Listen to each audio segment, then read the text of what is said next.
자, 오늘 계속해서 마태복음의 말씀을 통해서 함께 말씀의 은혜를 나누고자 합니다. 자, 지난주에 우리 팔복에 관한 말씀 첫 번째 말씀을 나눴어요. 하나님 나라의 백성으로서 오늘 이 땅에서 우리는 어떠한 삶을 살아야 하느냐. 이제 왕으로 예수님께서 이 땅에 오셔서 이제 통치하시는 그 나라, 하나님의 나라가 우리 가운데 오게 될 때인데, 그 하나님의 나라를 살아야 하는 성도들은 어떤 삶, 어떤 모습의 삶을 살아야 하는지를 우리 팔복에 관한 말씀을 통해서 우리에게 말씀해 주셨다라고 같이 이야기를 나누었습니다.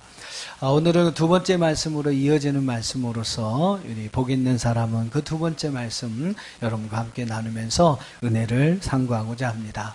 자, 지난주 말씀을 좀 한번 이렇게 좀 되돌아보시죠. 자, 오늘 본문 3절 말씀을 여러분 다시 한번 가보세요. 자, 하나님은 어떤 사람에게 하나님의 나라를 주십니까? 또 하나님의 나라를 살아가야 하는 하나님의 백성들은 어떠한 삶을 살아가야 합니까? 첫 번째는 뭐라고 그랬죠?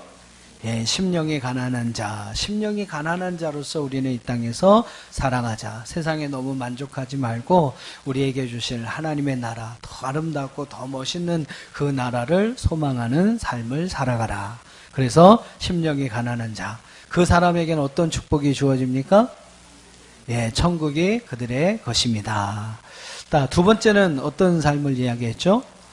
애통하는 자의 삶, 애통하는 삶을 살아라. 자기 자신의 어떠한 모습들을 늘 바라보면서 애통하는 삶, 또 세상의 사람들을 바라보면서 애통하는 그러한 삶을 살아가라. 자, 애통하는 자에게 하나님이 주시는 축복이 무엇이었습니까? 그들이 위로를 받을 것입니다. 또 세 번째는 어떤 삶을 살아라고 그랬죠? 온유한 자의 삶을 살아라. 온유는 모든 사람을 다 수용하고 포용하는 것이라고 말씀을 드렸어요. 그러한 온유한 자의 삶을 살아라. 그럼 어떤 축복을 주십니까? 땅에 대한 욕심이 있으신 분은 온유한 사람이 되셔야 된다, 이 말씀드렸죠. 땅을 그 기업으로, 물론 여기서 말하는 땅은 이 땅에서의 땅은 아닙니다. 하나님 나라에서 우리가 받게 될 유업을, 기업을 이야기하는 것이죠. 아무튼 온유한 자는 땅을 기업으로 얻는다. 자, 네 번째는 의에 줄이고 목마른 자가 되라 그랬습니다. 의에 줄이고 목마른 자, 의라고 하는 것은 하나님 우리를 다스리고 통치하시는 원리라고 그랬죠. 그러니까 하나님의 다스리시는 그 통치 원리에 순종하는 삶을 살아라. 또 의는 우리 하나님께서 우리에게 주신 예수 그리스도를 상징한다 그랬습니다. 어쨌든 여러분 예수 그리스도를 가진 자가 되라. 할렐루야. 여러분 다른 건 다 못 가지셔도요, 예수 그리스도를 가진 자가 되라. 이게 여러분 의에 줄이고 목마른 자의 모습이다. 자, 이런 사람은 어떤 은혜를 받습니까? 그들은 배불릴 것이다. 만족함, 진정한 만족을 얻게 될 것이다. 여러분 예수 안에 만족이 있습니다. 할렐루야. 예수 그리스도를 소유한 사람만이 진정한 만족을 얻을 수 있어요. 하나님의 통치 아래 거하는 사람만이, 하나님의 통치 아래 하나님의 인도하심을 받는 사람만이 진정한 만족을 얻게 될 줄 믿습니다. 자, 다섯 번째 어떤 사람이요? 긍휼히 여기는 사람이 되라 그랬어요. 긍휼히 여기는 사람이 되면 어떤 복을 받습니까? 긍휼히 여김을 받는다. 어쨌든 우리에게 마지막에 하나님의 심판이 있습니다. 그 하나님의 심판 앞에서 우리가 하나님의 긍휼이 있는 심판을 얻어야 구원받고 천국에 간다. 구원 얻는 긍휼이 있는 심판을 얻기 위해서 우리는 긍휼을 베푸는 자가 되어야 한다. 자, 그런 말씀을 우리가 함께 나누었습니다. 자, 그 팔복에 가는 두 번째 말씀, 오늘 이어지는 말씀에 보면 여섯 번째, 일곱 번째, 여덟 번째에 관한 복이 나와요. 자, 여섯 번째 복이 무엇입니까? 하나님은 어떠한 사람에게 하나님 나라를 주시고, 하나님은 어떤 사람에게 하나님의 은혜와 축복을 주십니까? 여섯 번째는 마음이 청결한 자가 되라. 청결한 마음을 가진 자가 되라 라고 이야기를 합니다.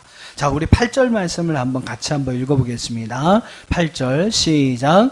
마음이 청결한 자는 복이 있나니 그들이 하나님을 볼 것이며. 자, 마음이 청결한 사람, 마음이 깨끗한 사람, 그 마음과 그 중심이 하나님 앞에 맞는 사람, 그 사람은 어떤 복을 받아요? 하나님을 볼 것입니다. 하나님을 보게 된다. 영이신 하나님을 우리 육신의 눈으로는 볼 수는 없을 겁니다. 여기서 말하는 하나님을 본다는 것은 이후에 하나님 나라 가서 우리가 영으로기죠. 하나님을 만났을 때 또 하나님 안에서 영원한 삶을 누리고 살아갈 때 그 하나님의 나라에서 그 하나님을 보게 되는 것을 이야기하는 것이죠. 그리고 그 하나님과 영원히 살게 되는 것을 의미합니다. 그것이 바로 마음이 청결한 자에게 주시는 복인 것이죠. 하나님의 나라가 여러분 어떤 곳이라고 여러분 생각하십니까? 하나님의 나라에 대한 여러 가지 표현들이 많이 있습니다만 계시록 21장 3절과 4절 말씀이 참 이 하나님의 나라, 새 하늘과 새 땅에 관한 우리에게 주시는 참 잘 정리된 좋은 말씀이라고 생각을 하는데요. 우리 계시록 21장 3절과 4절 우리 화면 보시면서 같이 한번 읽어보겠습니다. 시작. 내가 들으니 보좌에서 큰 음성이 나서 이르되 보라 하나님의 장막이 사람들과 함께 있음에 하나님이 그들과 함께 계시리니 그들은 하나님의 백성이 되고 하나님은 친히 그들과 함께 계셔서 모든 눈물을 그 눈에서 닦아주시고 다시는 사망이 없고 애통하는 것이나 곡하는 것이나 아픈 것이 다시 있지 아니하리니 처음 것들이 다 지나갔음이로라. 할렐루야. 하나님의 나라는 어떤 곳이라고 말씀하고 있어요? 하나님의 장막이 사람들과 함께 있고 하나님이 그들과 함께 계신다. 할렐루야. 하나님의 나라는 한마디로 이야기하면요, 하나님이 계신 곳, 하나님과 함께 있는 곳, 그것이 바로 하나님의 나라 천국이라는 것이죠. 하나님이 함께 계셔서 우리의 눈에 눈물도 닦아주시고 다시는 사망도 애통도 곡하는 것도 아픈 것도 질병도 없는 바로 그곳이 하나님이 함께 계심으로 이러한 역사들이 이루어지는 곳이 바로 하나님의 나라입니다. 우리는 바로 그곳에서 하나님을 보게 될 것이고 그곳에서 하나님과 함께 영원히 살게 될 것입니다. 그런데 여러분, 이런 축복을 어떤 사람이 받아요? 이런 복을 어떤 사람이 받습니까? 마음이 청결한 사람, 마음이 깨끗한 사람이 받게 된다. 하나님의 여러분 속성을 이야기하면서 그 하나님의 속성 가운데 성경에서 가장 중요하게 이야기하는 게 있습니다. 그것은 뭐냐면 하나님의 거룩함입니다. 하나님은 거룩한 분이십니다. 할렐루야. 그래서 여러분 우리에게 요구하시는 것도 우리의 거룩함이에요. 하나님은 거룩하신 분이기 때문에 죄와 더러움과 함께 있을 수 없으신 분입니다. 우리가 여러분 이렇게 예배 가운데 나와서 하나님 앞에 먼저 우리의 죄를 고백하고 죄에 대한 어떠한 죄사함을 구하는 것도 거룩하신 하나님의 말씀이 우리 가운데 임하기 위해서, 또 거룩하신 하나님의 성령이 우리 가운데 임하기 위해서, 우리가 정말로 거룩하신 하나님의 보좌에서 거룩하신 하나님을 만나기 위해서 먼저 죄사함의 은혜를 하나님 앞에 구하는 거예요. 그것은 다른 이유가 없습니다. 하나님은 거룩하신 분이기 때문에 죄와 더러움과 함께 하실 수 없다라는 것이죠. 여러분이 세상 가운데 혹시라도 죄와 벗하며 산다면, 여러분 더러움 가운데 정말로 하나님이 기뻐하시지 않는 그러한 모습으로 우리의 삶을 산다면 우리는 여러분 하나님과 함께 동행하는 삶을 살아갈 수가 없습니다. 그래서 여러분, 하나님은 거룩한 분이시다. 그래서 그 거룩하신 하나님께서 우리에게 요구하시는 게 있어요. 우리 레위기서의 말씀을 여러분 보시면 레위기서의 말씀의 주제가 되는 말씀입니다. 레위기서 11장 45절인데 자, 우리 화면 보시면서 좀 같이 한번 읽어보겠습니다. 레위기 11장 45절 시작. 나는 너희의 하나님이 되려고 너희를 애굽 땅에서 인도하여 낸 여호와라. 내가 거룩하니 너희도 거룩할지어다. 따라해 봅시다. 내가 거룩하니 너희도 거룩할지어다. 하나님께서 왜 우리에게 거룩함을 명령하셨습니까? 가장 중요한 것은 오늘 우리의 하나님이 되어 주시려고, 할렐루야, 우리의 하나님이 되어 주시려고, 우리와 함께 계시고 우리의 삶을 이끌어 주시고 또 우리에게 놀라운 하나님의 은혜와 사랑과 축복을 부어 주시려고 하나님은 오늘 우리에게 거룩함을 명령하신 것이죠.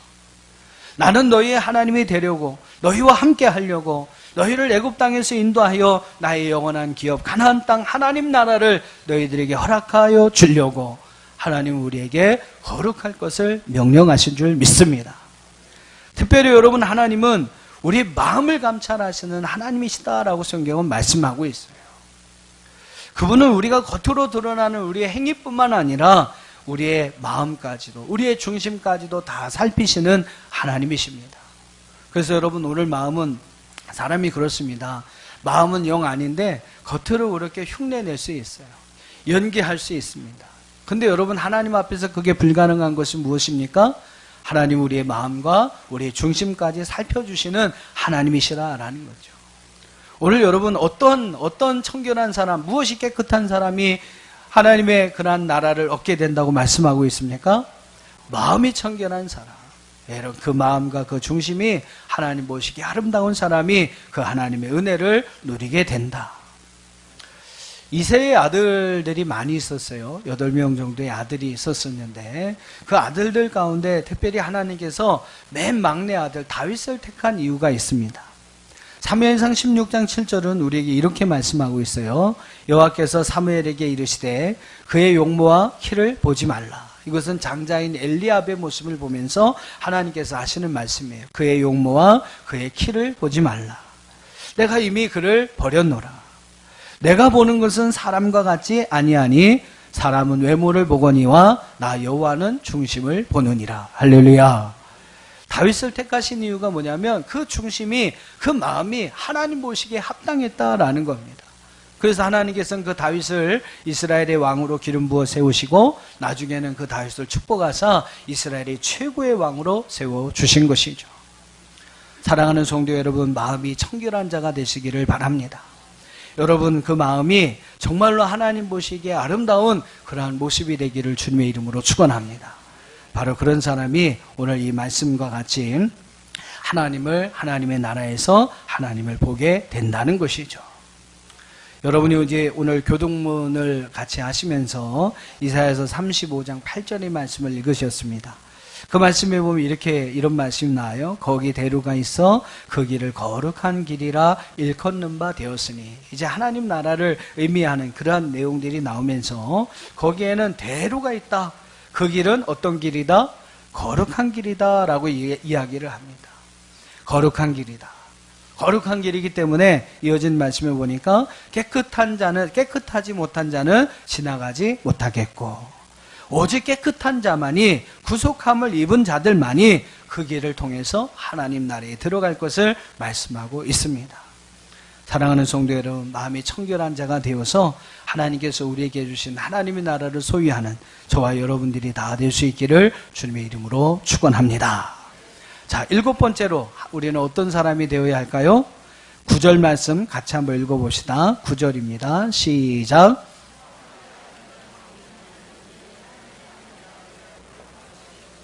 자, 어떤 사람이 하나님이 주시는 복을 받습니까? 화평케 하는 자가 되라 라고 말씀하고 있어요.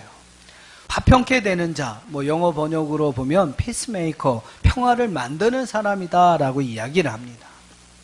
어떤 여러 가지 관계 속에서 평화를 만들어가는 사람, 평화로운 관계를 만들어가는 사람, 그 사람에게 어떤 축복이 주어집니까? 하나님의 아들이 된다라고 말씀하고 있습니다. 하나님의 아들 예수 그리스도께서 이 땅에 오신 목적이 여러분 무엇일까요? 여러 가지 이유가 있겠습니다만 한 가지 중요하게 말씀드리면 바로 관계 회복을 위해 이 땅에 오셨다라고 말할 수 있습니다. 태초의 인간 아담이 하나님 앞에 죄를 짓습니다. 그 죄를 짐으로 인해서 어떤 일들이 일어납니까? 먼저는 부부싸움이 일어나요. 태초에 가장 먼저 있었던 것이 부부싸움입니다. 그러니까 여러분, 부부싸움은 가정에서 하셔도 괜찮아요. 그렇다고 목사님이 부부싸움 해놨다고 집에서 맨날 싸우시면 안 되고요. 부부싸움은 없을 수 없습니다. 그러니까 중요한 것은 잘 싸우셔야 돼요. 잘 싸우셔야 돼요. 부부간의 싸움의 원칙을 잘 정하셔서 잘 싸우셔야 돼요. 부부 솔직히 40년 50년 사셔도 부부싸움 하시잖아요. 부부싸움은 없어질 수 없습니다. 왜냐하면 태초에 가장 먼저 하나님께서 인간에게 주신 그 죄악 중에 하나, 죄에 대한 어떤 결과 중에 하나가 부부싸움이었어요. 부부싸움. 자, 그래서 어쨌든 그 부부싸움이 일어났습니다. 그래서 사람과의 관계가 깨어진 것이죠. 자, 그 다음에 어떤 일들이 일어납니까? 그들이 범죄함으로 인해서 자연과 사람과의 관계가 끊어져요. 그래서 여러분, 땅에 예전에는 그냥 먹을 것을 취했는데 이제는 사람이 노동하지 않으면, 일을 하지 않으면 거기서 먹을 것을 얻지 못합니다. 그리고 자연과 사람과의 관계가 이제는 서로 상해를 입히는 그런 관계가 되어버리게 되죠. 그래서 자연과 사람과의 관계가 깨어져요. 또 하나 중요한 관계가 깨어지죠. 어떤 관계일까요? 하나님과의 관계입니다. 아담이 자기가 범죄한 사실을 알게 되고 자기 몸을 숨기죠. 그래서 하나님이 아담아 아람아 부르셔도 아담이 그 하나님 앞에 나서지 못합니다. 이게 바로 관계가 깨어진 것입니다. 태초에 아담이 죄를 범함으로 말미암아 이런 관계에 하나님과의 관계, 사람과의 관계, 자연과의 관계가 문제가 온 것이죠. 근데 여러분 바로 예수님이 이 땅에 오심으로 인해서 이 관계를 회복하게 하시는 줄로 믿습니다. 이게 여러분 복음이에요. 바로 하나님께서 우리에게 주신 예수 그리스도를 통해서 깨어진 모든 관계가 회복될 수 있다. 할렐루야. 예, 우선은 하나님과의 관계가 회복될 수가 있습니다. 또 사람들과의 여러분 관계도 회복될 수 있고요. 자연과의 관계도 회복될 수 있는 것이죠. 우리는 여러분 예수 그리스도를 통해서 하나님과의 관계, 이웃과의 관계, 자연 만물과의 관계를 회복할 수 있습니다. 자, 이 복음을 주신 하나님은 오늘 우리에게 이 땅에서 그 예수님과 같이 평화를 만들어가는 자가 되라고 말씀하고 있어요. 우리가 여러분 하나님의 복음의 사람이라면 마땅히 그 모든 관계에서 화평케 하는 자, 그 모든 깨어진 관계들 회복하는 자가 되어야 할 줄로 믿습니다. 그러니까 여러분 때문에 여러분의 가정이 평안해야 돼요. 여러분 때문에 하나님의 교회가 평안해야 합니다. 또 여러분 때문에 직장에서, 사업장에서, 여러분 일터에서 사람들과의 모든 관계에서 평화가 있어야 합니다. 근데 여러분 어떻습니까? 진짜 여러분 화평케 하는 자, 평화를 만드는 자로 여러분 살아가고 계십니까? 여러분 때문에 가정이 평안하신가요? 여러분 때문에 교회가 평안합니까? 직장에서, 사업장에서, 일터에서 여러분 있는 곳에 평화가 있습니까? 여러분 평화를 만드는 사람입니까? 아니면 평화를 깨치는 사람입니까? 교회를 다닌다고 하면서, 예수 믿는다고 하면서 가는 곳마다, 그 사람이 있는 곳마다 분란을 만들어내고 싸움과 다툼을 만들어내는 사람이 있습니다.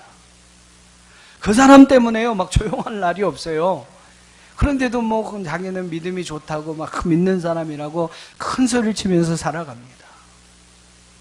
내가 먼저 좀 이해하고, 그죠? 내가 먼저 좀 희생하고, 내가 좀 더 수고하고 하면 얼마든지 평화로운 관계를 만들어낼 수 있는데, 그걸 못하는 거예요.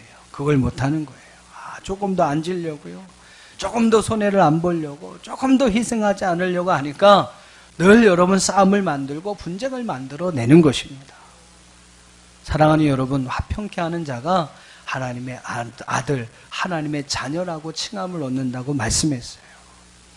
여러분 하나님의 진정한 자녀들이 될 수 있기를 주님의 이름으로 축복합니다. 그러기 위해서는요, 다른 거 없습니다. 내가 좀 더 희생하면 되는 거죠. 내가 좀 더 손해보면 되는 겁니다. 이기려고만 하지 마시고, 지는 게 이기는 거다, 여러분 져주기도 하시면 되는 거예요. 특별히 여러분 저는 그렇게 생각합니다. 화평케 하는 자가 되기 위해서는 인내할 줄 알아야 한다. 예, 참고 또 참는 거죠. 예, 마음에 안 들어도 참는 거예요. 제가 요즘 인내를 많이 배웁니다. 크리스마스 축제를 이렇게 진행을 하면서 하필이면 제 핸드폰 번호가 시청 민원실에 등록이 됐어요. 천안세계 크리스마스 축제 담당자가 제 이름하고 제 전화번호가 거기 올라가 있는데, 저한테 막 따지는 전화, 민원 전화 맨날 옵니다. 맨날. 제가 뭘 잘못했다고, 저는 그냥 일을 하고 도와주는 것 뿐이고, 어쨌든 예수님 생일 축하하기 위해서 그냥 이렇게 좀 수고하는 건데, 제가 뭘 잘못했다고 막 저한테 전화를 해갖고 뭐가 어쩌다고 따지시고, 뭐 음악이 크다고 따지시고, 불은 왜 5시부터 켜느냐, 전기도 자기가 되시는 것도 아니면서요, 5시부터 전기 킨다고, 아직 어둑어둑한, 아직 완전히 안 어두워졌는데 5시부터 5시부터 불을 킨다고 막 저한테 또 막 항의를 하세요. 제가 무슨 힘이 있다고.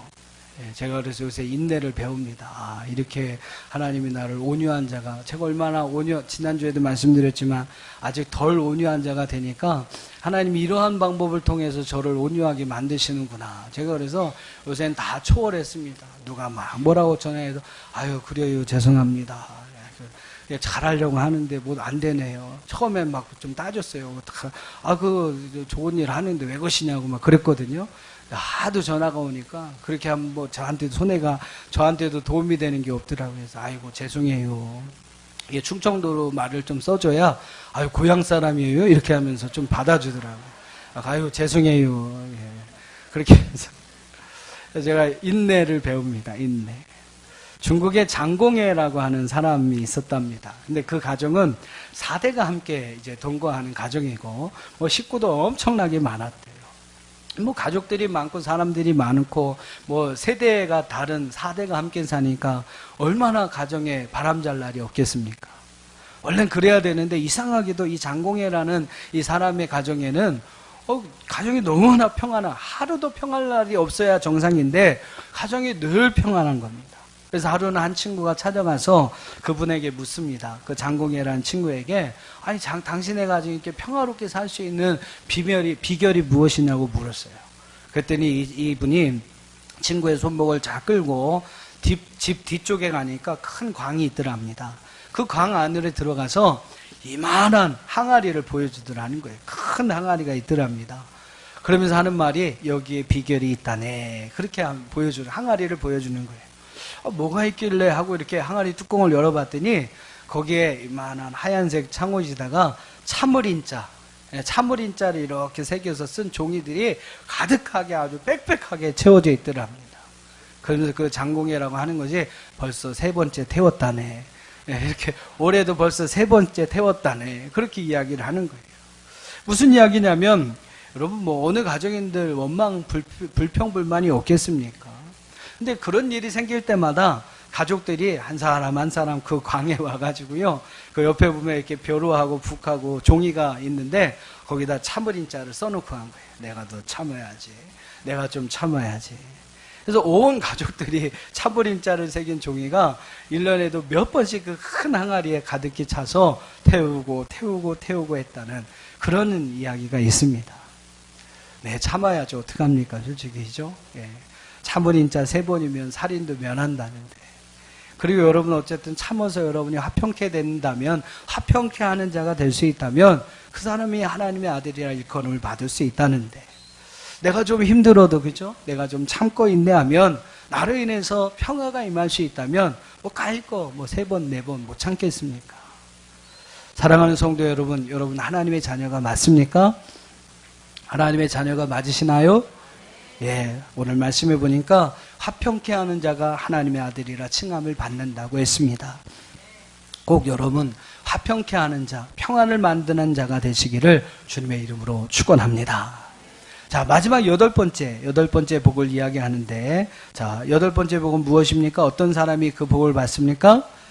의를 위하여 핍박을 받는 자. 그 사람이 바로 어떤 복을 받아요? 천국을 소유하게 된다. 그리고 12절 말씀에 보면 하늘에서 너희 상이 큼이라. 하늘에 상급도 받게 된다라고 말씀하고 있습니다. 의를 위하여 핍박을 받는다라는 것은 하나님의 나라와 하나님의 통치를 위해서 그 생을 헌신하는 자들을 이야기합니다. 구약에도 보면 수많은 선지자들이 핍박을 받습니다. 그래서 오늘 본문의 말씀 12절 하반절에도 보면 너희 전에 있던 선지자들도 이같이 박해하였느니라 그랬습니다. 수많은 선지자들이 하나님 나라를 위해서 핍박을 받았어요. 그리고 순교를 당했습니다. 신학의 시대에도 마찬가지죠. 예수님을 믿고 따르는 제자들과 성도들이 의신 예수 그리스도를 전하다가 여러 가지 모양으로 끔찍한 핍박을 받습니다.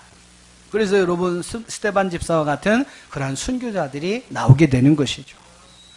교회 시대도 마찬가지예요. 수많은 여러 가지 사건들로 인해서 하나님의 사람들과 또한 성도들이 주님의 이름으로 핍박을 당하고 죽임을 당하게 됩니다. 마지막 여러분 주의 재림이 임박한 이 종말의 시대를 사는 우리에게도요, 이러한 핍박과 박해는 여전히 있다라는 사실입니다. 디모데후서 3장 12절 말씀을 보시면 이제 바울의 마지막 서신이다라고 이야기를 하는데, 바울이 마지막 디모데에게 편지를 보내면서 당부한 말씀 가운데 이런 말씀이 있어요. 같이 한번 읽어봅시다. 시작.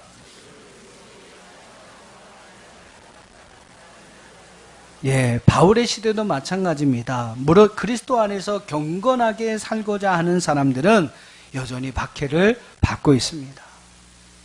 지금도 여러분 마찬가지죠. 지금도 여러분 마찬가지입니다. 여전히 우리가 하나님의 말씀을 따라서 정도의 길을 걷고자 한다면 이 세상은 우리를 그냥 두지 않습니다.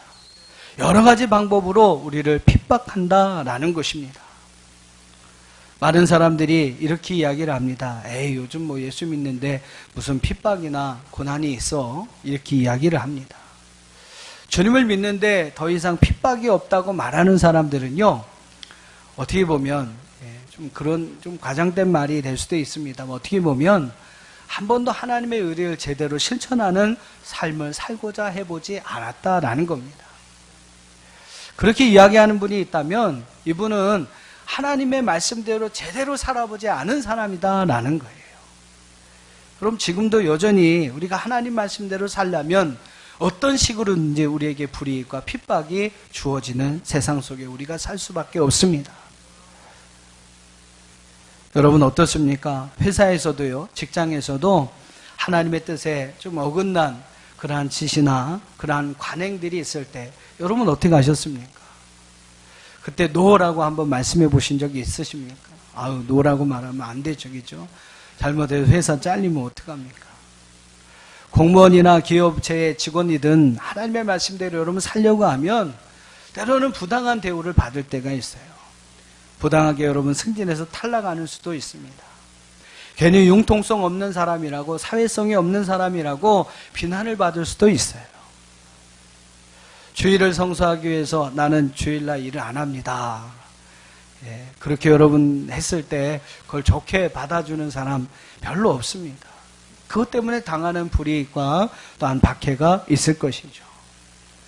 정결한 삶을 살기 위해서 이렇게 술을 대접하고 술을 먹고 영업하는 그런 삶을 살던 분이 그런 삶을 잘라내고 이제는 나는 더 이상 술을 먹지 않겠다라고 선포를 한다면 주위 사람들은 그 사람에게 바보라고, 어리석은 사람이라고 이야기할 수 있을 것입니다. 우리는 이런 시대 속에 현재 살아가고 있어요. 현재 크리스찬들의 가장 큰 문제는 세속하다라고 이야기를 합니다. 하나님의 말씀으로 정도를 걸어가는 교회와 성도들을 찾아보기 어려운 시대 속에 우리가 살아가고 있다라고 이야기를 합니다. 왜 이런 일들이 일어날까요? 왜 성도들이 이 세상 가운데 구별되고 또한 거룩한 성도의 삶을 살아가지 못하고 세상 사람들과 여러분 똑같은 그러한 모습으로 살아가고 있을까요? 저는 그렇게 생각합니다. 핍박을 두려워하기 때문이다.